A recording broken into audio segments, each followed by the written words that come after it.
All right, we are live. Welcome to Down Under Football Crew, ladies and gentlemen. You know what time it is? Mondays, 11 a.m. UK, as usual. Sometimes we're a bit early these days because of the time difference in Australia. But we've got a special guest, as you can see. So the boys, we're obviously here, RJ, Scott, and myself. And we've got Lyés. Lyés is back on the channel. Obviously, you guys would remember long time ago when Lyés wasn't... He was, no one knew about Lyés in Chelsea community, and then I saw him talking up Chelsea football. Well, not really talking up. I think he was talking down on Frank Lampard, which was probably right at that time. And since then, Lyés has done some madness, and we've had him on the channel quite a few times. And Lyés has been in some top channels in recent times. He's been in Football Terrace as well, I would say. Are you one of like a sort of like a permanent fixture for Man United over there? They keep inviting me back, so I just go whenever they need me. That's brilliant. All right, well, let's get straight into this list, my man. I love the story videos that you've been creating in recent times. Please, guys, check out his socials in the description. His videos are not just videos. You know how people make compilations? These are not compilations. These are stories. They're proper stories, and you need to give them a watch. Lyés, my boy, how you doing?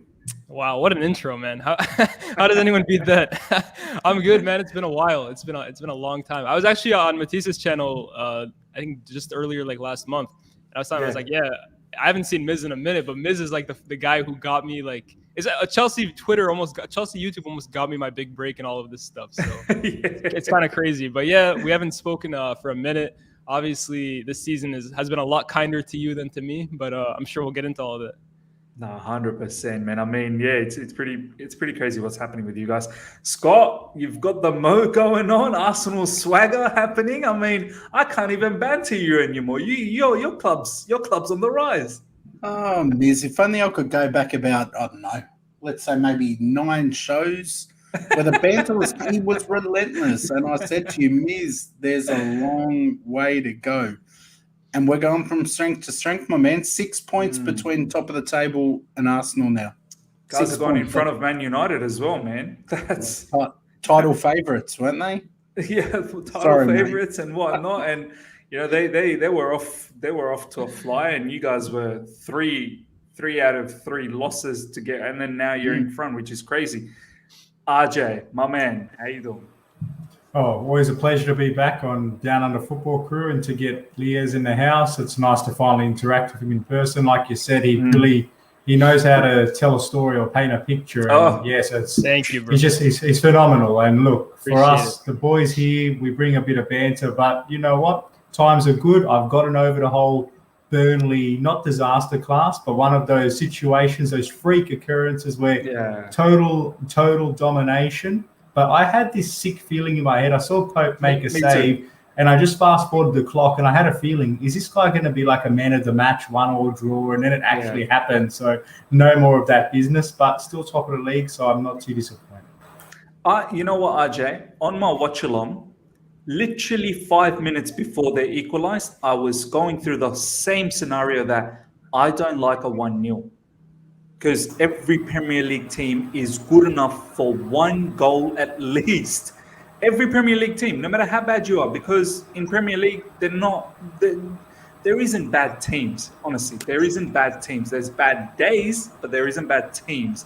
And literally 5 minutes before they equalized, I was actually going through that scenario that Burnley will fancy themselves with 15 minutes to go to push for the equalizer, because that's what they came for. They're not gonna panic at 1-0. They'll hold, they'll keep it, tight, and they'll go for it. And that's exactly what happened. We should have won that game. I'm not unhappy with the performance. I think we played good, but I'm just unhappy with the result. But it is what it is. We'll obviously talk a lot about that. Nearly 20 people live already. Guys, smash the like button. Let's keep up with the likes today. We're going to try and hit 100 likes. Hopefully more people will tune in ASAP. And it'll be great to get 100 likes for the stream. And check out the boys and their socials. Don't miss out. RJ and Scott and their YouTube channel. The link is there. It's a Football Thing podcast. And Lyés' channel. The link is there. Ladies and gentlemen, I'll tell you right now, one of my favorites is probably the Messi story. Ronaldo story is crazy as well. Mahrez story. You want to see that. You don't want to miss it. I'm not even kidding you, seriously. All right, boys, let's get straight into this. It has to be about Man United first up. I want to bring something up. Give me 1 second, because I think it will create a good place to start this discussion. And it's just, when I tweeted this early in the morning, it just blew my mind what I was seeing. And I was just thinking, would this ever be acceptable at Chelsea? And a lot of, obviously, the boys had, commented off the back of that. And so Lyés, this is the state of play from young boys to the recent one, Man City. You guys have had 4 wins out of 12. I mean, and I put out the comment, would Thomas Tuchel survive this form at Chelsea, even with the UCL glory behind him? Just talk me through from the beginning, Lyés. How is he still here?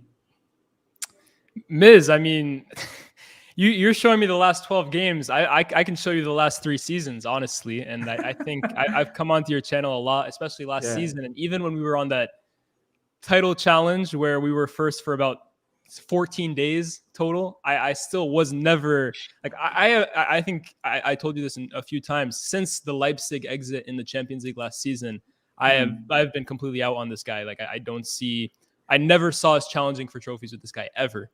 I never anticipated. This is true. You've actually never backed the guy completely. Never. Yeah. And it's not to say like I told you so, but like for me, this doesn't shock. It shocks me a bit as to how bad it's gotten, because I even thought this season, I never thought we were going to be in a title challenge, but I still thought we would make top 4, because I look at a team with Ronaldo, with Varane, with Sancho, added on to a team that finished second last season. Even though it was a bit dubious, I thought, okay, there's enough in this team that no matter the manager's flaws, they should still have enough to come in the top 4. I thought that's the bare minimum. Yet here we are, I think 10, 11 games into the season, and our season is done in November. We have nothing left to play for as far as I'm concerned. I mean, I think Champions League, we'll get out of our group, barring near disaster, but I don't see us beating any of Europe's elite. The Premier League is done. We're in a top 4 battle there. We've seen Ollie in these knockout stages. He doesn't have the tactical nous to go up against a Klopp, a Tuchel, a Pep Guardiola, and knock them out in that kind of game. So for me, we're in November. He actually doesn't have a tactical nous. So I thought maybe some sort of tactical knowledge. He actually has nothing. He has Man City, I've never seen. I know we got beat in recent times against Man City, and they boxed us in as well. But I felt you guys were. City was playing with you guys. It was different. It was different. I watched that Chelsea City game, and you guys did get outplayed. Like for me, City were the much better team. But the difference was on the day, you guys, it was almost your game plan that you wanted to be really compact, really deep, and really hard to break down. And for all of City's possession, they didn't create, if you remember that game, 10 wide open chances. They didn't. Against Manchester United, which has been the story of their season, Manchester United are so open. Like they want to play a defensive style of play, but they can't defend. And City found themselves in like 2v1 overloads on the wings, 2v1 overloads in the midfield.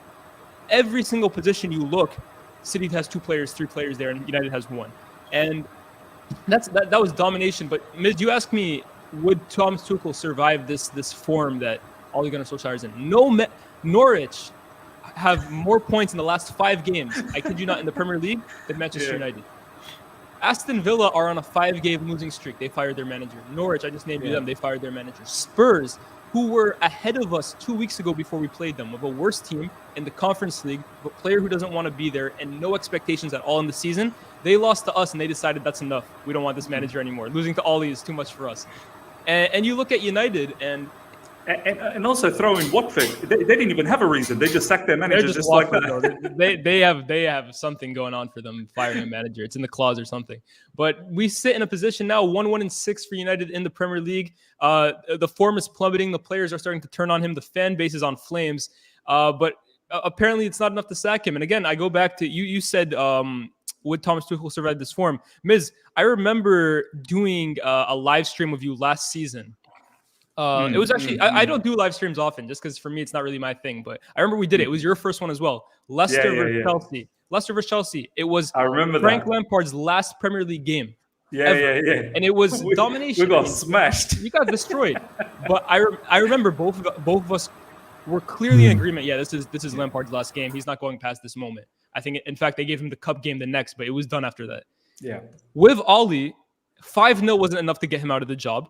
2-0 against City isn't enough to get him out of the job. And I think the most worrisome part for me, and I'm sure we're going to talk about Antonio Conte, isn't that we didn't hire Antonio Conte. Because even for me, I have my doubts about if he could be the right guy for Manchester United.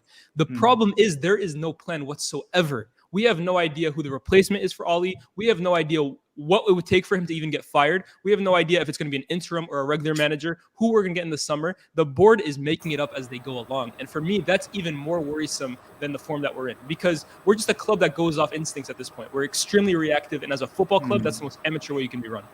Man, it's incredible. I mean, Scott, I want to get you into as well.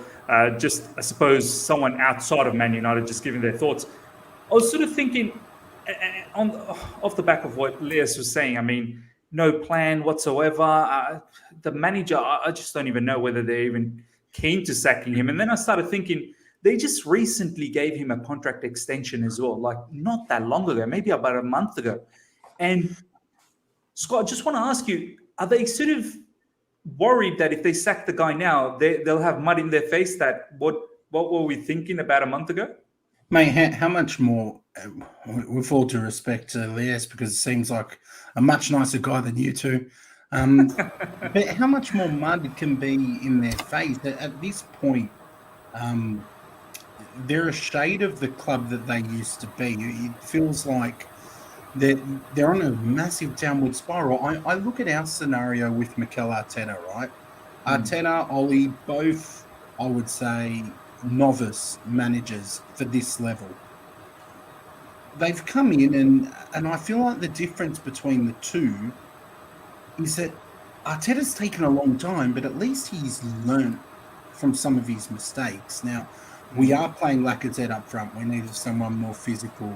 He's trusting Emile Smith-Rowe to kind of run the attack. He went and bought the centre-back that we desperately needed to partner with Gabriel White. He's learnt from his mistakes. My criticism is that sometimes it takes him a bit too long. But I look at Oli. I look at the players he has at his disposal, the facilities he has at his disposal. You guys don't have the same facility. Like your players are nowhere near their players. I feel like he's not learning, and I'm past the point of banter with Man United now. It's almost pity. It's just sadness. No, because we've fallen. Like Arsenal have fallen from being one of England's elite and a staple of European football, and we've fallen to the point where we've had to really kind of start fighting back. And God knows what will happen this season, but I feel like they're starting their fall, and if they don't make some changes soon, it could take them a while to get back into where they deserve to be as a big club. I mean, RJ, I want to get you into this now. I was gonna something was completely lost my track of I was going to say something, but RJ, maybe I'll just remember. There was a particular point I wanted to make. But what's your thoughts on Man United? And it's crazy how they're probably not even going to make top four the way they're going right now. I mean, it's a funny one, isn't it? Because perspective's important here. Lyés said he's been watching Oli for 3 years now, and he's appreciated the ups and downs of the Oli reign. And that's one way of putting it, appreciating. Yeah, exactly. Look, we've got a Man United co-host as well on our other show, and he's very passionate. He tells it how it is too. Don't get me wrong, but his sentiment is, on balance of things, he's seen an overall progression, not through titles or anything like that, but in terms of overall finishes, etc. But the identity of the team is just not there at the moment. I see some similarities with what you're saying, Scott, about Arsenal have had a very sharp decline in recent years. It's taken them a very, very long time to become in the relevant conversation again. I'm not sure that United are in the same intensity or predicament at the moment, but there's definitely signs of that problem arising. And while I don't think it's as intense, is because they've got far superior backing financially, and it should never get to as bad as where Arsenal have ended up. But the longer the problem, which is so glaringly obvious, doesn't get addressed, you look at Chelsea's situation, and Lampard is my favourite, always will be. They acted swiftly. They ripped the Band-Aid off. The context was before he got fired, it was about a handful of bad games in January and the back end of December. Before that, 17 games unbeaten, top of the league. Then the ship got a bit of a hole in it and the water started to gape in. We better plug that hole and get rid of him.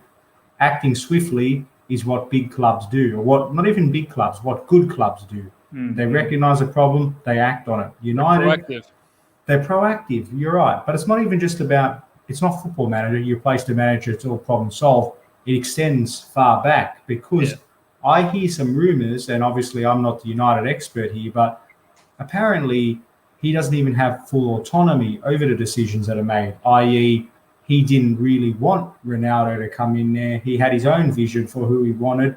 Ronaldo's come in because he's a global conglomerate superstar. He's a world-class talent. I don't even He's going to think improve any Man goals. United fans even wanted Ronaldo But to the be honest. That opportunity wasn't was even in the there. plan. He's an Commercial- opportunity signing. He's an opportunity signing, and who's going to turn back a world-class talent that's a commercial megastar? But the reality is, has his individual quality offset the natural balance of the team? And that's where, unfortunately, Ollie, although he's not a tactical, smart guy, he's been put between a rock and a hard place here because how much of these decisions really rest on him, or is he just the puppet boy who has to face the media?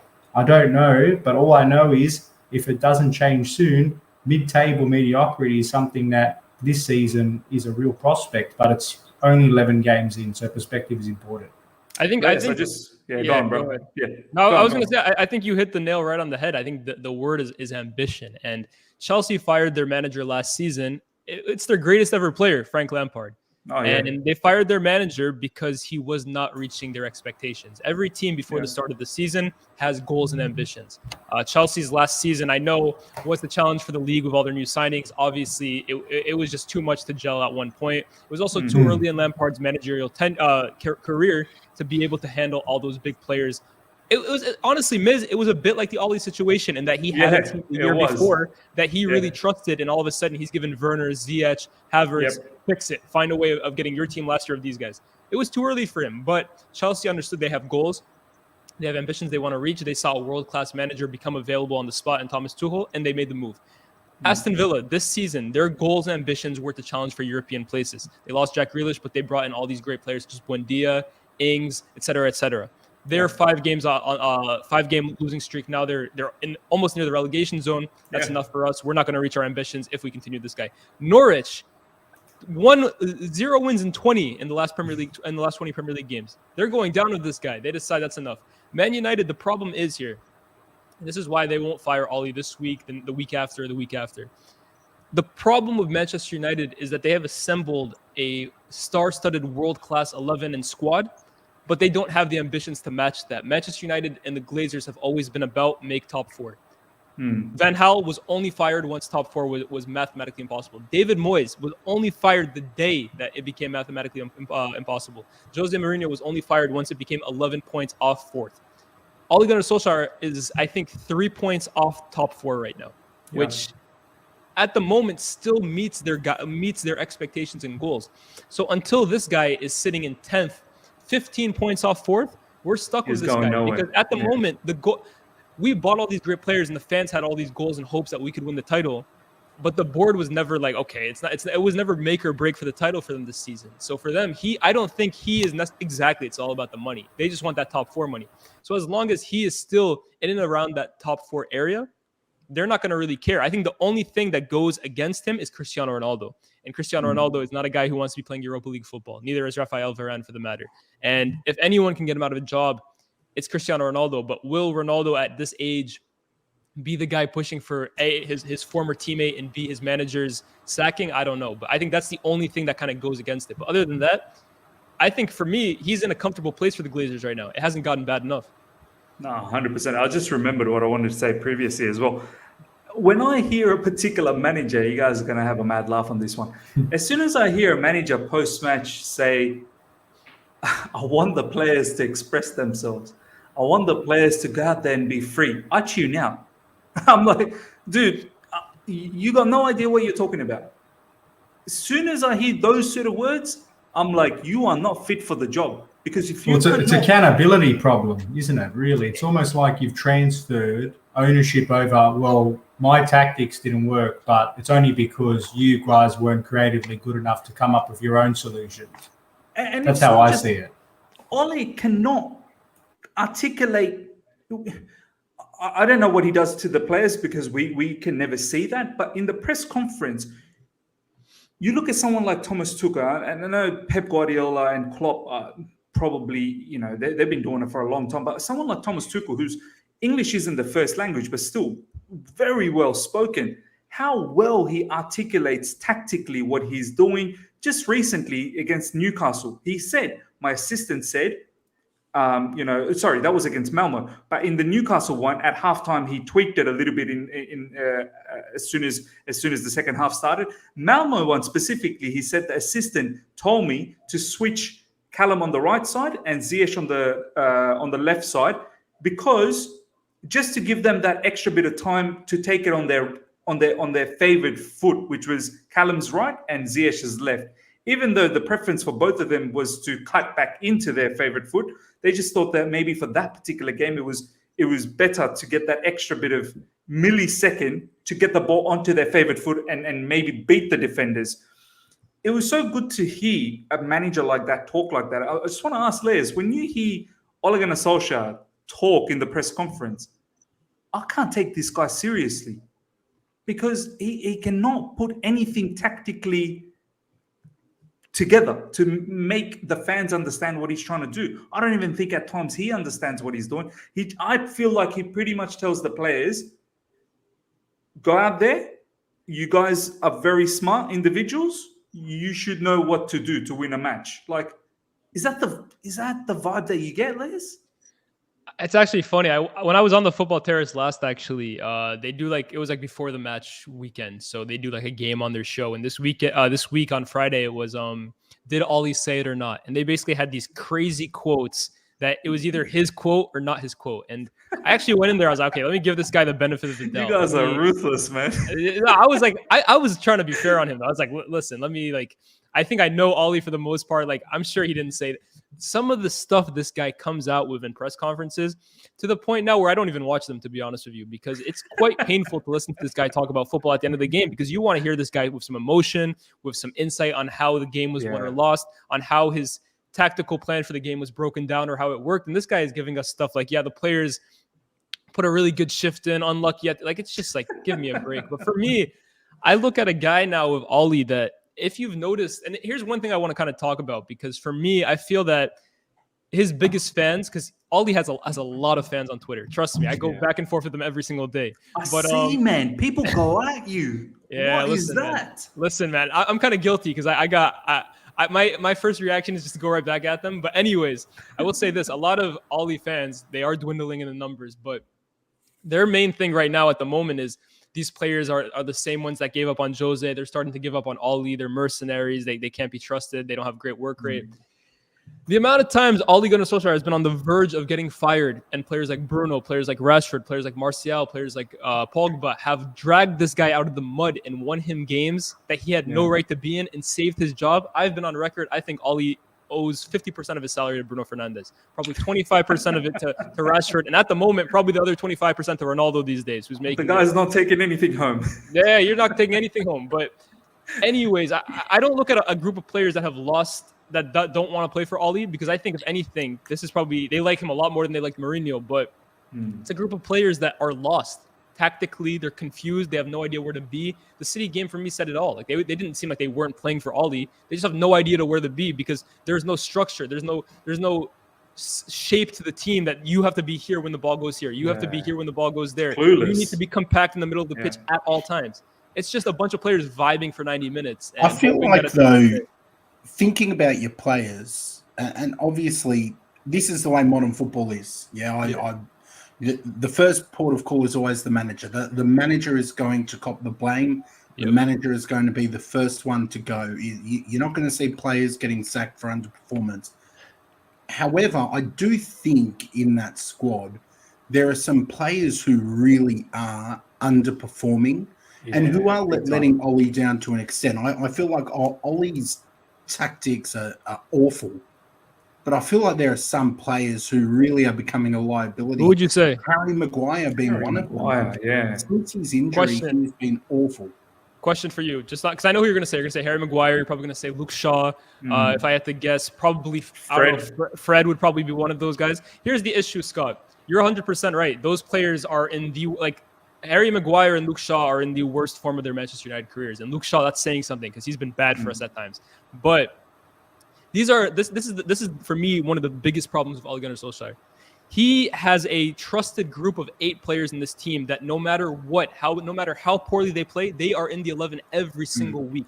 Harry Maguire was literally on one leg before the Leicester game. He could not play, and you watched it. He was at fault for all 4 goals. All 4 of them. You can go look back. Harry That was Maguire the Leicester one, right? That was the Leicester one. Yeah. He played a back 3. So 3 center backs, and he was still selected over Eric Bailly, who we just gave a 3-year contract to last season. So it still goes back to Ollie because I agree, these players are terrible at the moment, literally unplayable, yet they have a God-given right to start every single game because Ollie doesn't trust Van de Beek, or he doesn't trust Eric Bailly, or he doesn't trust Alex Telles, who, for the record, 2 of those guys are his signings, who he's completely neglected, left out the window, and honestly, for me, it's professional manslaughter, what he's done to the likes of Sancho, Van de Beek, Telles.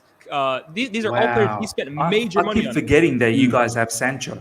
Honestly, I keep forgetting. £73 million. We tracked him for 3 seasons, and he can't get into the 11 because Ollie doesn't know how to play a 4 in the back. You've even got a guy like, and I know you're probably going to laugh at me for saying it, but you've got a guy like Juan Mata, who has won everything there is. Is he still at Man United? He's still. Is there no role for him whatsoever? I don't see how he could do worse than some of the players that are performing at the moment. I can't understand why a guy who's literally won titles and he's won it to like across Europe, how he can't get into the team at all. Donny van der Beek, the treatment of him and the way he's been managed has been atrocious. I feel like Ollie, honestly, the fact that opposition fans are so happy he's there says it all, really. It says it all, that we're all stoked he's still in the job.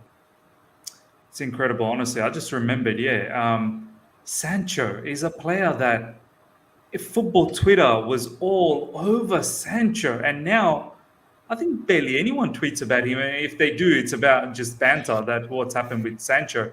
Donny van der Beek, I don't know if you guys saw the episode for Vibe with 5. Was it? Vibe with 5, that's it. Rio Ferdinand. And Donny van der Beek's episode was there not that long ago, and he looked like a broken man. And to a point where even Rio was being sympathetic that dude needs some playing time, and it's incredible how he doesn't get it. Before we go into Arsenal next up, I do want to get your thoughts. And before all of that, guys, we've got over 50 people live. Let's smash the like button, get those likes up to 50 straight away. You guys are buzzing in the live chat. I can see it. The comments are pumping. So get those likes up to 50. Let's try and aim for 100 likes for the stream, which will be fantastic. Check out the lads and their socials in the description. All of their YouTube channel for both RJ and Scott and Lyés. The link is in the description. Please go and follow. Look, we can talk about Ole all day long, but at the end of the day, I think they're in some serious trouble. And I feel like it's not going to change, as Lyés was saying, not in recent times. Unless they're mathematically out of the top 4, it's probably not going to change. Before we go to Arsenal, I do want to ask each and every one of you, I'll probably start with RJ now.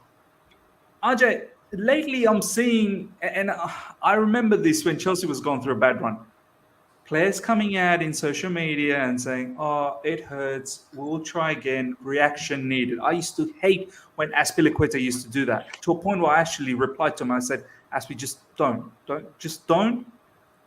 tweet, put your phone away, go and train, do your thing, and come back and let your football do your talking, right? And I'm glad that we're not in that situation now where the boys don't need to do that.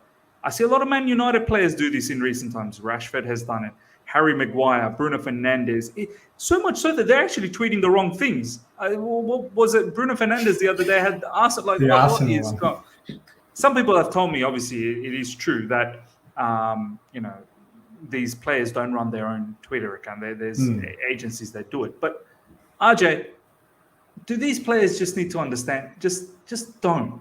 Seriously, do not tweet. After you've been walloped by Liverpool 5-0, don't come on Twitter saying you're going to give a reaction next match, only to get dominated by Man City. Like, just don't. Seriously, just don't do it for your own safety.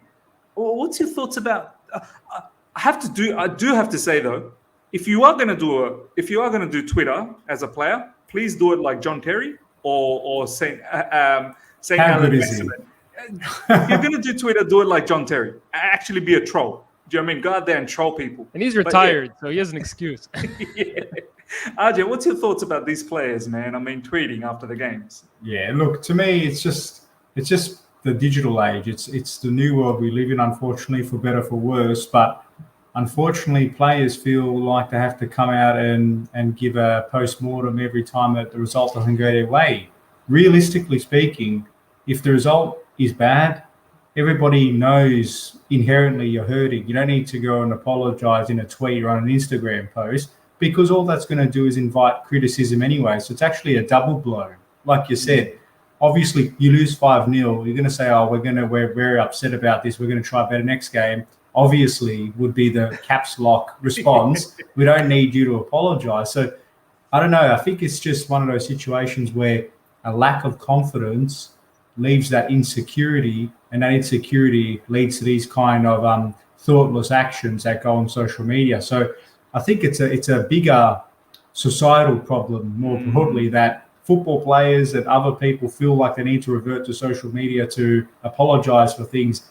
In the old days, or before the good old world of the Birdie app, you lost the game, you got upset for a few hours, you worked your butt off the next day in training, and you delivered where it matters, on the pitch. And I heard on TalkSport, they were absolutely hammering Maguire on it before. Yeah. And rightfully so. Look, we all get upset when work goes the wrong way or we lose a football match.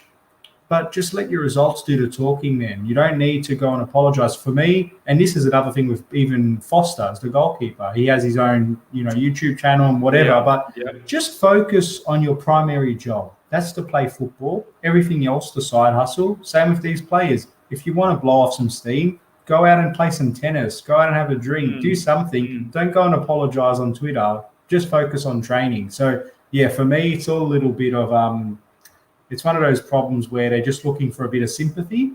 But rather than look for sympathy, look into the mirror and work on improving yourself. That's how 100%. Liés, I mean, how'd you feel when Bruno Fernandes tweeted not that long ago when he missed that penalty against Aston Villa? And then I found that bizarre. I actually tweeted, I replied, I remember in that tweet, I said, what are you doing? Like, who cares? You missed a penalty. So what, man? Now you're going to tweet about every minute missed penalties. Like, how did you feel as a Man United fan when you saw that tweet? Oh, man. Man United is the kings, by the way, of social media posts after a loss. They've been doing it for years. It's not even this group of players. These guys, listen, right? Like I think RJ kind of said it pretty well. This is the age of social media. These guys want to interact with their fans or whatever, but you know what, Liés? It's not even them. It's the agencies. Yeah, most of the time, like Lukaku, I think said it. It's like it's not even these guys tweeting. Yeah, for me, like, listen, I don't really like it because like I come out of watching a game, I'm fuming and I'm seeing Maguire apologize for being up all for another goal. Like, leave it out, mate. But what can you do, right? Like, for me, there's bigger issues than that. I just honestly scroll past that. I also don't agree, by the way, with people like abusing them in the replies too. I think that's obviously too far. But for me, yeah, I wish I didn't have to see it, to be honest with you. Nah, for sure. Scott, what's your thoughts? I mean, luckily enough, no Arsenal players have been doing that in recent times, but I don't really recall Arsenal players doing those sort of stuff unless I've missed it. For us, it's more the club. The club does a lot. We'll lose, and then it's a standard cycle. It's everyone's smiling at training. By the way, I remember your admin used to play back Gabriel's goal on Kante, like they won that match. By the way, it was a draw. Just calm down. It's still in your head, man. Why do you keep bringing it up? It was the 2012 new camp all over again. The Torres moment for them. That goal must have hurt you. But for us, it's more It did. It's more the admin. But I don't post much on Instagram, Facebook, all of that. I'll use Twitter for the podcast and to talk football. But I had RJ teaching me how to use Instagram the other week because I had no idea how to add something to my stories. So that shows my age and my social media mentality. Get on the field, score a goal, make a good tackle, win the match. That's what will make fans happy. That's what will sustain your fans. Not a picture or a selfie or a sad story. The Get on lung with it. busting runs, isn't it? It's the 70-yard Get on with recovery tackle. That's what makes you happy. Yeah. Absolutely. None of this, we're going to go again and reaction time and so on and so forth. Scott, let's talk about Arsenal Football Club right Yeah. now. I mean, we've been bantering Arsenal a lot in this particular channel. Enough of that. As much as I do want to banter them because I don't like Arsenal, but it is what it is. You guys are doing well. You must be buzzing as a fan in front of Man United. What? You're fifth. You're fifth. You're 3 points away from fourth. I can't believe this. I cannot 6 believe points this. off you. We're 6 All right, points off Chelsea. see, this is where I need to tell you to calm down. You take that extra step always, and then here we are. He's going to bring up the invincible season again, Miz. He's Don't going get to him start saying started, he's going to man. win the league now. He's going to start saying he's going to win the league. Just say it, Scott. You're going to win the league, right? Martinelli's goal you brought up because you guys are still burning over it. The invincible season that no one ever will create again. RJ brought it up. It's not me. 6 This points, is how you mate. know Arsenal are a big club and we're relevant because you guys. So what you're guys saying have is you're going to win the really- league. That's what you're saying. Absolutely not. All I'm saying is I said to you guys 2 weeks ago that we could challenge for top 4. And you both laughed me off the channel practically. We did. No. Now I did. I'm I have to going to admit. be real succinct. I'll be real succinct about why we're succeeding. One, we had basically hit rock bottom. And Mikel Arteta needs to hit rock bottom to make change because he's a very stubborn tactician. Yeah, he's very stubborn. Once we hit that rock bottom, we saw Lacazette be brought back into the team. Lacazette has been pivotal in everything we're doing. Everything we're doing. I'd said it so many times, Aubameyang is a better striker than Lacazette. But Aubameyang is not well suited to lead the line in Mikel Arteta's system. So we hit rock bottom. We've started Lacazette. We've started the same back four for 5 or 6 games in a row. Tierney was injured, so Consistency is important. Consistency is important. Particularly in defence. I'm not renowned for my pace, but the boys know when we would play futsal or soccer. If I'm at the back, you need that relationship with your goalkeeper to know when to leave it, when to go. You need the relationship with the guys either side of you to know who's running to the ball, who's dropping back. We've had consistency in defence, which is why we've had the most clean sheets in the last, 7 or so games. By the way, kudos to Ramsdale. I didn't think much about him. I honestly didn't. I liked Ramsdale. He's a good I didn't keeper. like the price, but turning out to be great business. So Ramsdale's been brilliant, consistent defence. Lacazette is the catalyst for the attack. We are playing with confidence, and we haven't had Granit Xhaka in the middle slowing the play down. I don't think he's finished by any means, Xhaka, but we're playing nicely without him at the moment. And Emil Smith-Rowe. Well, that player, Lukonga, is doing all right. Good player. Very good player. But to me, it's Emil Smith-Rowe is our informed man at the moment. 3 consecutive 3 goals in a row, yeah. goals. He's just buzzing. So Good little player there. It's all ticking at the moment, and long may it continue. RJ, I mean, should we be taking them a little bit seriously now? I know for me, it's all about momentum, RJ. No matter how poor a team may look, it's all about momentum. And I feel like Arsenal's in a bit of a momentum.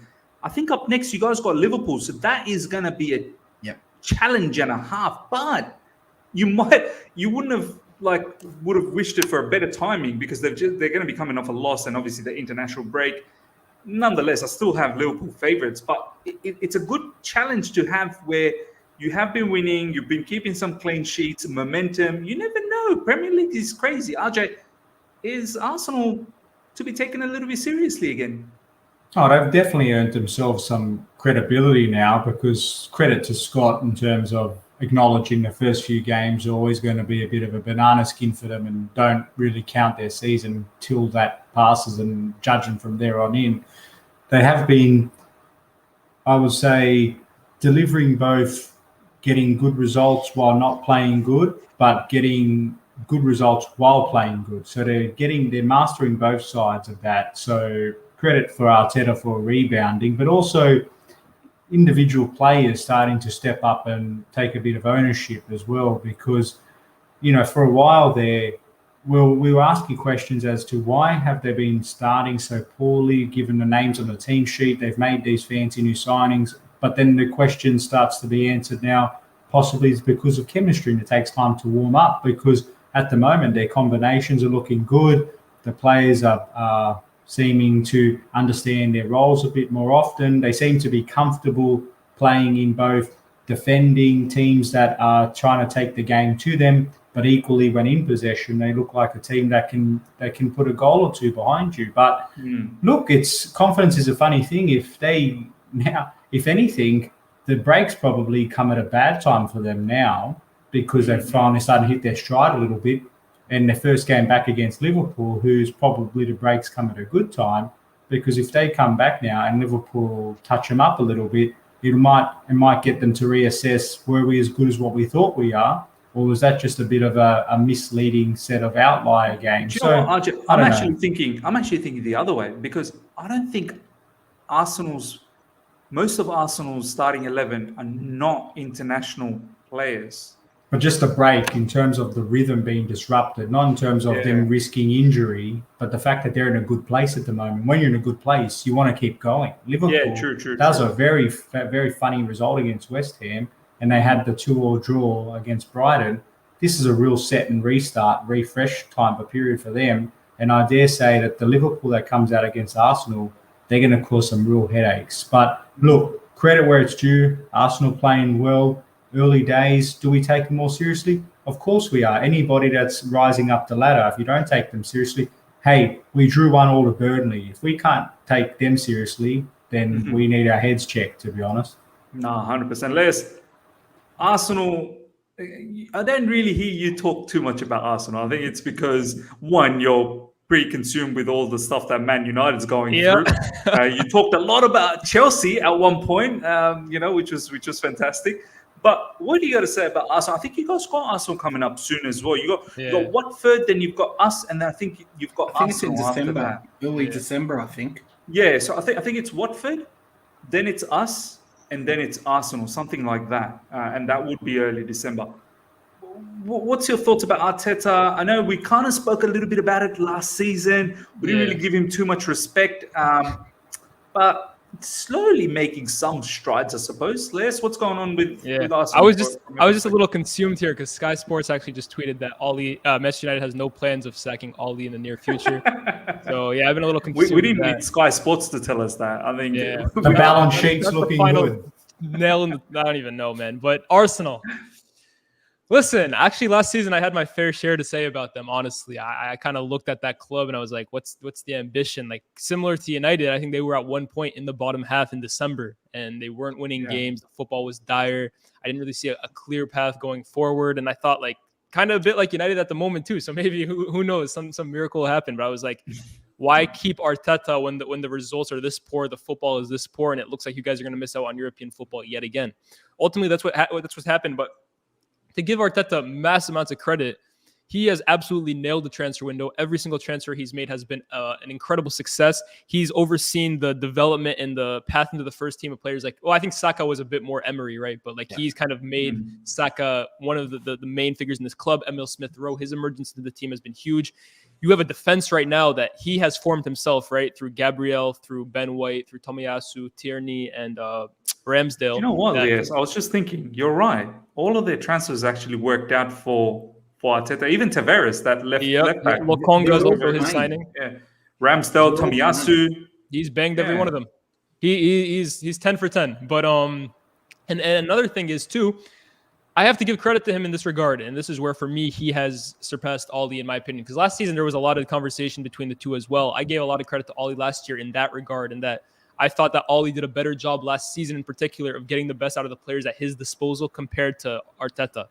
But this season, I have to say that Arteta, what I give him mass amounts of credit for is that he has stuck with a way of playing and with a plan and with a clear idea for this team long term. He's stuck with it through the growing pains, through the 5-0 defeats, through the 3 losses in a row. And now he is finally reaping his rewards, where Ollie, on the other hand, almost makes it up as he goes along. He'll find a formation that keeps him in a job for a few weeks. That will get figured out, and then he'll find another formation. He'll switch it up as it goes along to basically protect his job. But Arteta has gone from strength to strength with the same plan going forward. And it just shows that when you believe in an idea and you are properly backed, like he was in the window, the success will come. And mass credit to Arsenal. I do think they are in this top 4 race because of the ineptitude of Manchester United. Otherwise, squad for squad, I still think United is a better team. But the difference in manager and the difference in plan has obviously overtaken them for the small time being. They are in a top 4 race, though. I think them, West Ham, United. I wouldn't write out Leicester yet either. I do think I wouldn't write out Spurs, man, under Conte. I wouldn't. Yeah, of course, absolutely. Antonio Conte is definitely he and himself is enough to win Spurs in my opinion, 10+ points. But mass respect to Arsenal at the moment. I'm a massive fan of Emil Smith-Rowe. Massive fan of that kid. Even last season, him, huh? I love him. I think he's one of those players, right? And people were so quick to judge him on goals and assists last season. And for me, already, like that's a red flag that your football knowledge. But anyways, I like Smith-Rowe a lot because he's so dynamic and so positive in every single action he does. Every time he gets the ball, he wants to go forward. He wants to make a pass forward. He wants to run at people. For me, that's an old school number 10 right there. I'm a massive Emil Smith-Rowe fan. Nah, man, Emil Smith-Rowe in recent times have been doing really well. The way he links up with the front players and Saka, that whole Aubameyang, Lacazette, Smith-Rowe, Saka, and the midfielders, it's all gelling nicely. And I want to go to you, Scott. Huh? It's very dynamic. Yeah, 100%. I've actually watched a few of the Arsenal games. I do have to say, though, there are, and I know most teams go through that, but there are patches in the game where you do get pressured a lot, defensively stretched, and you have been getting lucky. Ramsdale against Aston Villa did a madness, absolute madness. But yes, it's about results and making sure that you carry the momentum. Scott, Liverpool coming up, how are you feeling? What's your thoughts about this particular match? Look, it's a huge match because Liverpool are coming in not in the best of form. They will be hungry for 3 points. International breaks coming. You never know what to expect after an international break, and you just hope every player comes back fit. But it's a real test. I think if we can go out there and beat Liverpool at Anfield, puts a lot more respect. Puts a lot more respect on our name, and people start talking about us. I'm not saying this is where my mind would shift, but I think the conversation changes from fighting for the top 4 to potentially challenging for a title. It's not so crazy, and someone said it much earlier in the stream, but we have no European football. So we're not making midweek flights, and we're not having to master 2 game plans in the week. We saw it with Chelsea years back when you didn't have European football, how you were able to be Conte season. Yeah. So you've got a massive 3 weeks, but Scott, hey, because you look at that post-international break. I was just looking at it thinking, it's not like this is the apex game where you beat Liverpool and you've with the queue in the rack. You've got Newcastle, okay, that should be an easy 3 points, with all due respect. But then you've got United. You've got Everton, who are having their own struggles and are going to need to start getting the points on the board. Then you've got the likes of Southampton, who are starting to find really good form. And then West Ham, who we know is well and truly in the thick of a top 4 battle. So it's a massive 3 weeks. If they can navigate that successfully, then I think the respect is going to come thick and fast for Arsenal. But like Chelsea, in many ways, this whole November-December period can be really season-defining. So, very interesting to see what happens. No, 100%, man. Let's talk about Chelsea now. I want to see what Lyés has to say. It's been a long time since we've talked about Chelsea, but Ajay, we'll go to you first up.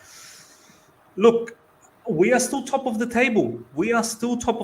Which is fantastic. From the last international break to this international break, we've been flawless up until the Burnley game. And I was praying that we get that victory to have all wins.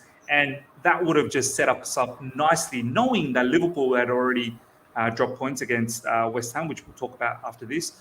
And it would just mean a little bit further ahead of Liverpool. Obviously, Man City won against Man United, and we would have just maintained that 5-point gap with them. That particular game, RJ, it wasn't as if Burnley frustrated us or anything. We created chances. Plenty of chances. Barkley over the top. Hudson-Odoi saved by the goalkeeper where he should have probably finished. Kai Havertz, he scored a magnificent goal, but there was another chance that he skied as well. And I think Thiago Silva, a header that hit the post. Christensen, the first half, Christensen, missed the ball header. Yeah. Oh my God. Yep. Rudiger over the bar as well. Came in, no one marking him, and he had the whole goal to aim for. And I just knew Burnley was good enough to get one goal. I do want to ask you, I don't want to dwell too much on the game, RJ. I just want to ask you one question. I know the stats say that we've made chances, we've been scoring goals. But RJ, I still feel we are not a particular team. And I know I don't want people to think about the Norwich or the Burnley game. Think about it from the entire season. We're not a particular team that just goes out there and for fun creates chances after chances after chances. Yes, we do create chances. At times we're not clinical. But in order to put away games and put teams away, I feel like we do need to create more so that we just give opportunities to the attackers a lot more. I mean, what's your thoughts? Am I being a bit too overcritical about this, or? I think, look, in this game, you strip back the result and you think, wow, it's almost a performance of the season type of affair where we just totally, Burnley was the opposition we exactly were interested in playing because they weren't interested in coming out. They were very much on damage control. They did nothing up until the moment they scored, and then they had one moment at the end when we threw the kitchen sink at them. Yeah. But the game should have been over before the 20-minute mark. It wasn't. We scored a goal. And as you know, the longer you leave one goal leads, you leave the door open for the unlikely event which eventuated. But, stripping all that back, chance creation wasn't the problem. Chance conversion was the issue in this game. But you take this isolated game out of the picture and Norwich, just because 7-0 is a massive outlier. And we've had games where we've just been economical and efficient and just got the job done. Exactly. Like we've had no 90-minute performances, but like a sign of a champion-elect, we've managed to get the job done. But more importantly, not just about getting results, but also doing it with a very robust, organised and well-drilled defence, conceding their first open play goal all season. So for me, the key will be get through this international break without another headache of injuries that pop up, because Lukaku, Werner will make a difference. They're not always going to play together, but these are the kinds of games against the teams where you're expected to put away that someone as ruthless and as talented as Lukaku would likely get the job done. And then you've got the likes of Kovacic, who's a contender for player of the season already with his 5 assists and goals contributions, where if you put all those players in the team, along with Mason Mount, who's been in good form before his illness, these are players that when you put them all together, they're going to have enough in them to start now really creating some headaches for the opposition. For me, I'm not super concerned about chance creation because I've seen enough in us. I'm more concerned about trying to lock down a starting 11 and getting some consistency, because every time we look like we do have a team that this is the one that we're going to put out each week, bar 1 or 2 changes, an odd injury comes up. Someone gets COVID. Someone gets, a random illness 2 days before. For us. It's a lot of stop-start, Miz, is what I'm getting at. Not that I'm saying that squad depth's a problem. It's not a problem. It's only a problem when you have to do it every 3 days and eventually something's going to give, like what happened against Burnley with that freak occurrence. But overall, top of the table, extended our lead at the top because of Liverpool's collapse, and we keep moving, but we can't continue to allow our lone army, Conor Gallagher and everybody else, doing the damage for us. We've got to be responsible and keep winning, my man. That's all. Zuma as well. Throw that in there. Zuma, what a champion. He's not a lone army. Livramento. What a player. Lamptey We've got to get him at back. Brighton with Liverpool. Wow. Les, We've got to get him back. Good. Can Chelsea win the title, my man, Les? Can Chelsea win the title, or is it Liverpool and Cities to win?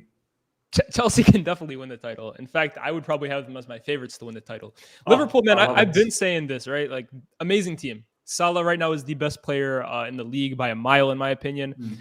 They look electric going forward, but Liverpool have reverted back to 2017-18, where they didn't have that was the season they went to the Champions League final and they signed Van Dijk in January. But before Van Dijk, they were shambolic defensively, but scoring 3-4 every single game. They've reverted back to that, except they have Virgil van Dijk now. So you cannot win a league title playing defensively the way they are at the moment. It's impossible. It's never happened before. It will not happen. You cannot be conceding 2-3 goals every single game. It will catch up to you. And the depth that they have is, for me, one injury to Salah and their season is over. And I mean, you've already seen now Firmino missing this weekend. Jota had to play up front. For me, I'm not a huge Jota fan, to be honest with you.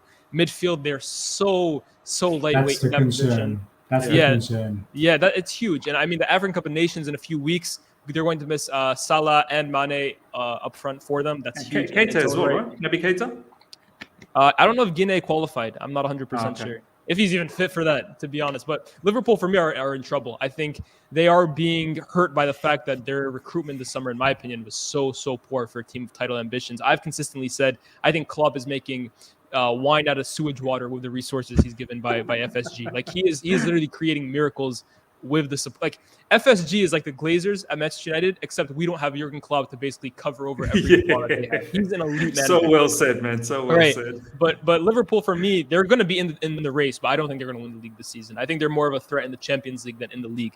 City are the main contenders for me, and I know people are quick to write them off when they have a result here. Do they score enough goals? Do they have a goal scorer that they can rely on? But Pep Guardiola has lost 3 league titles in his entire managerial career, I believe. 1 to Real Madrid. 3 in his entire career starting from 2008. Wow. And that's because this guy in a domestic season, over a 38-game season, his team always goes on a 15-game winning run. Like 15 games, they will win every single game in that run. And that's where the title's decided. Right. And sometimes, like last season, the title would be decided in February because there was no one clearly going head-to-head against them. This season, Chelsea are starting to build a pretty serviceable lead up there. But I believe, City at some point this season will click. And once they click, no one will be able to stop them. But the thing with Chelsea is, barring obviously this weekend, you guys have found this way now of scoring 7 or scoring 1, you will win the game.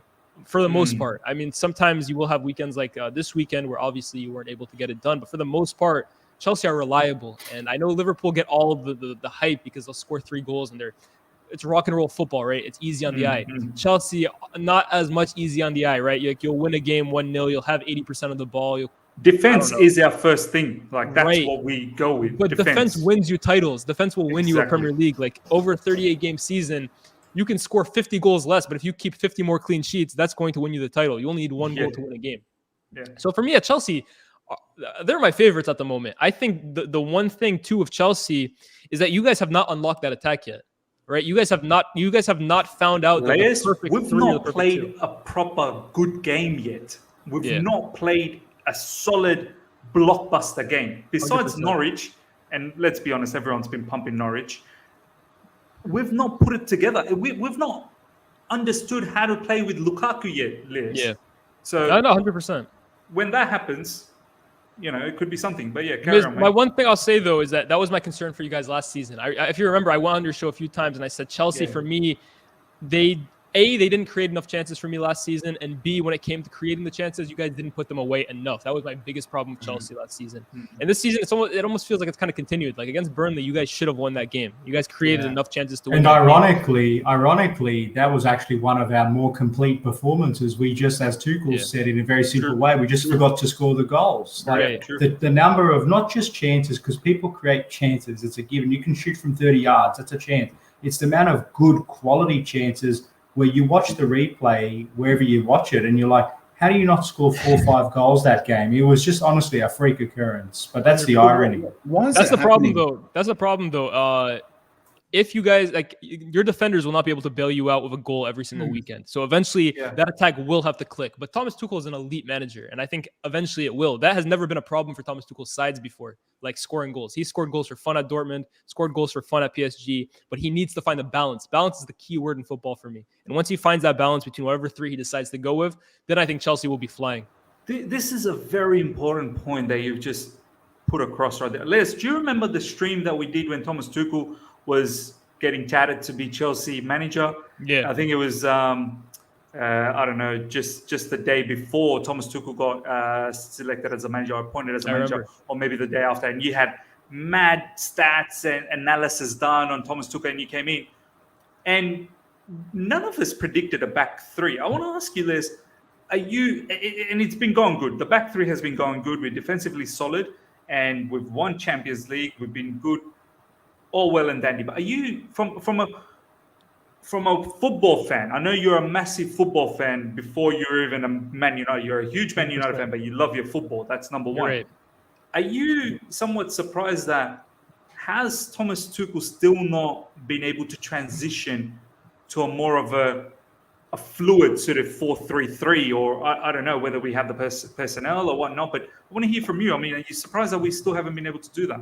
First of all, I definitely remember that stream because I actually said Jorginho would be a key figure for Chelsea, and so many of Chelsea's fans. And it's Until crazy. recently, you started slandering Jorginho. I know. I was don't just you? about to say that. Now everyone thinks I'm Jorginho's number one hater, but I was the one saying, yeah, he will have a huge part to play in that Thomas Tuchel team.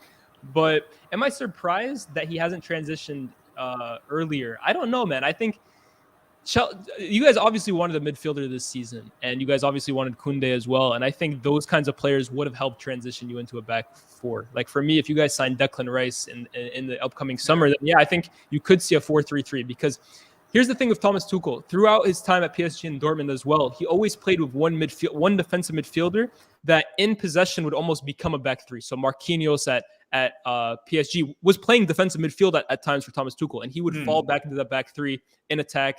Then you would transition to that, and then transition to a back four in defense. At Dortmund, he had Julian Weigl, who did the same role. Yeah, I don't think he sees his Chelsea team at the moment with a guy who can do that. Like Jorginho is not the guy who's going to literally play center back. Like he will drop deep, but he's not going to literally form a back three on his own. Declan Rice allows you to do that. In fact, we talked about that on the stream. The crazy part is, Lyés, a lot of people say that, and I get that.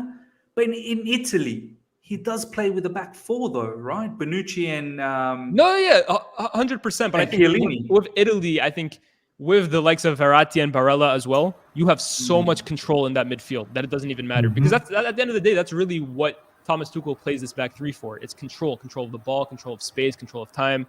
He wants to literally have control of the entire game. And I don't think he believes he can do that at the moment with the current personnel that he has with a back four. I don't think he sees a future with Jorginho, Kante, and Kovacic. And I think that's why you guys have been linked with so many midfielders, whether it be a Bellingham, whether it be a Declan Rice. So I think next season you may see a back four for Chelsea, but I think this year he will. And also, why fix what's not broken, right? You guys won the Champions League with it last season. It's more of an evolution, I suppose, as opposed to fixing anything. But yeah, look, we are on top. It is what it is, and I'm loving it. We'll see what happens after the international break. Let's talk about West Ham to wrap things up. Scott, we said maybe a couple of streams ago that West Ham, surely they're going to start declining. I know it's 11 games, but Scott, I have to say, I've been watching a bit of West Ham as well. They don't look like a team that's going to be like, I have not seen anything in there, like a chink in their armor to say, oh, that's a position where defensively, Kurt Zouma and I think Igbona, they're very good. Midfield, solid. Souček, Declan Rice keeps getting better and better every game. Up front, firepower. Mikel Antonio, Bowen, Benrahma, Fornals. I mean, I don't know where the weakness is. And then David Moyes is probably the biggest strength. I don't think they've got a clear identifiable weakness. They're just a very solid football team. Yeah. They're not that. I mean, what they did to Liverpool was phenomenal. It was great to watch. But I think they're a team that's really benefiting from a manager who has an identity, has a philosophy, is a very good man manager as well, knows how to work with the players and get the best out of them. And everyone in the team's performing. There are no weak links at this point. Now, there are certainly players who you wouldn't regard as, top-tier superstars who are playing in lots of form, and I'd expect some to drop off. But at the moment, they're certainly in this top four race as well. They're in with as good a shout as anyone else. They look strong. I mean, RJ, with their set pieces, they absolutely mauled Liverpool. Liverpool were scared when it came to set piece defending. West Ham players were all over, and it just made me think our boys better be ready when we play West Ham, because their boys will be piling it on in set pieces. Souček, Egbona, and Zuma, Declan Rice as well gets into the mix. I mean, RJ, what's the limit for West Ham? They've gone from a couple of seasons ago just escaping relegation to then really putting on a show last season, and now top four. They're genuinely chasing top four, I have to say. They've kicked on, haven't they? Because that was the big discussion from last season. Was it a flash in a pan, or can they continue to build, not remain stagnant and get found out? And I think, Scott, you called it out nicely about Moyes is someone that he knows how he wants this team to play. He knows the strengths and equally knows the limitations of the playing group he's working with. And the way that the club has gone about identifying the profile of players that they think they need to iron out some of their limitations has been first class. Like the signing of Zuma was low-key a phenomenal one, because in our setup, under the back three, Zuma wasn't preferred. It just didn't fit. He delivered a lot of great games for us. He was aerially dominant, but wasn't renowned for his natural passing abilities or his quick progressive passing. He worked on it, but it wasn't natural to him, given the competition around him. So he found a new home. West Ham, opportunistic, took him, and he's fitted in like a glove. And the whole set piece dominance, that's no surprise. Look at them. They're a giant team for the most part, and a lot of their play is based around trying to get as many set pieces as they can to take advantage of this natural advantage that they've created. So you look at their lineup, and to me, the key part is not the dominance of the players like Antonio, or not the stability in the back who they've got with Zuma and Agbona now. But I really like what Johnson and Cresswell have been doing. But the ones that are pivotal, Johnson, he's been class. But for me, and Cresswell, let's get it on the record, was very lucky, in my opinion, to not get sent off. In my opinion, I know some people debate that.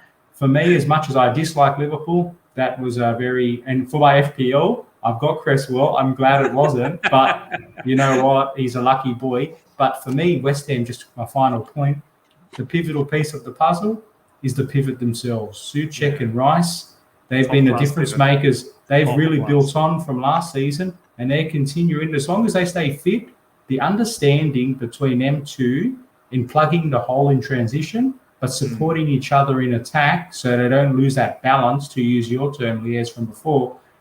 To me, that is what's going to separate them from being top four and the team that just aspires to be it. But yeah, great things so far from the Hammers at the moment. Liz, Jesse Lingard, what was he thinking? What was he thinking? Listen, man, here's the thing. A lot of people are telling me, oh, United did Lingard dirty by not letting him go back to... We were willing to sell him this summer. Lingard is the one who decided he wanted to come back to United and fight for his place. But Lingard, for me, RJ, you hit it right on the bat with balance. And for me, West Ham is like the spitting image of what Everton were under David Moyes. And they are because David Moyes, throughout his managerial career, has always prioritized balance, and he's always prioritized the sum of the parts being, I don't know what the exact saying is. Anyways, like the team is greater than the individuals. That's the main. I know what you're talking about. Yeah. And you look at this West Ham team, it's not like that Leicester team from a few seasons ago where like you knew at the end of the year Kante was gone, Mahrez was gone, Drinkwater was going to go, Vardy was going to be chased. This West Ham team, if you look at it, other than Declan Rice, doesn't really have any player you look at and think, oh, they're going to be chased down. I want that player. I want that player. I don't want any player on West Ham outside of Declan Rice, and that bodes really well for them. Yeah, the whole is greater than the sum of its parts, 100%. That's what I meant to say. But outside of Declan Rice, no one on this team, with no disrespect meant, screams superstar, screams transcendent player, screams they can transform a team's fortune. But that's to the credit of David Moyes, who has brought a team of honestly misfits, right? Like these players were before David Moyes came, West Ham were battling relegation year after year. It's true. And last season, people forget as well, they were in a top four race. In fact, they kind of choked it at the end. Yeah. But another year of experience, a great signing in Zuma, who for me, I even said at the time, is terrific business by West Ham. Ben Rama has Ben Rama is a perfect example of the team is bigger than the individuals. He has gone into that Jesse Lingard role that Lingard took part in last season, and he has been incredible in that role. Benrahma, my Algerian brother, but he is balling out for West Ham right now. So for me, West Ham are in this top 4 race, and at the moment, I think they look the most coherent. That doesn't mean they're going to finish there at the end of the season, but yeah, they're there. Bro, they look very strong. They've beaten City. They've beaten Man United. Yep. They've got Arsenal. No, we beat them actually. We beat West Ham. As in, I'm talking about in the Cup. Carabao Yeah, Cup. I was at that Carabao game Cup. actually. Yeah, Carabao Cup. I know you guys beaten them in the Premier League. But West Ham have the quality to do dirty on some of these top clubs. I'm worried. That's a game I'm not really looking forward to. Chelsea versus West Ham. I want to see exactly what Arsenal does against West Ham because that's going to be interesting. I'm going to do some insider report to see what's going on in that match because I'm really worried about that particular team. That's one team that actually bothers me a little bit. But ladies and gentlemen, that brings us till the end of the show. Hope you guys have enjoyed the weekend recap. Do participate on the poll. Let's see what's going on. I'll put down a poll. Will West Ham finish in the top 4? No, 56%. Yes, 44%. So do participate on that. Before we go, check out the boys and their socials. RJ and Scott, what are you guys got coming up in this international break? Let the people know. Be business as usual for us on It's a Football Thing. We've got our show tomorrow night at 8:30. Would love to see some of you there. We'll go again on Thursday. We might just look at some of the big internationals, look at some debates, and we've got a really good guest. Next week we've got Simon Hill coming back on to join us. So will be really great to hear Simon's insights next week on Thursday night. So big things. Nah, absolutely. Ladies and gentlemen, please subscribe. You're going to get some top content from there. Lyés, give us some exclusives, bro. What you got coming? What you got cooking, man? What story have you got cooking? Because I cannot wait. I seriously cannot wait. Listen, honestly, at this moment, I can't commit to anything at the moment. If you go on my YouTube channel, listen, guys, subscribe to me for sure. But the consistency has been shocking for me recently. So I'll try and get something out for you guys soon. But I can't. I'm just kind of taking it week by week. Whatever happens. Bro, I've got a good one. Go ahead. What about you haven't done a Thierry Henry one? You have not done a Thierry Henry. I'm a massive Thierry Henry fan, man. Bro, let's go. Make it happen. What about a Chelsea one? I don't know if you've done a Hazard one either. Chelsea fans will die. Chelsea fans will die. You know I love Eden Hazard too, bro. It might happen, it may not, but keep an eye out for it. Brilliant. Well, there you go, ladies and gentlemen. Hope you guys have enjoyed it. Do make sure you subscribe to all the boys in their channel. Smash the like button. We've reached 50 plus likes, which is fantastic. We've still got over 60 people. Let's get those likes up to 60 if we can, which will be fantastic. And if you're here for the first time as well, subscribe. We're now chasing 9,000 subscribers. For me, content-wise, it's international breaks. I'm not really... Whatever comes up, if particular news comes up and I want to put an opinion out there, do look out for it. Generally, I should probably have a stream early in the morning UK time, around this sort of 11 a.m. And then generally in the evening, there could be a short video on a particular news opinion. So do look out for that on a daily basis. There could be a day off here and there just because it's international break. And now I want to take a bit of break as well. So yeah, ladies and gentlemen, hope you guys have enjoyed this. Until next time. So yeah. Peace.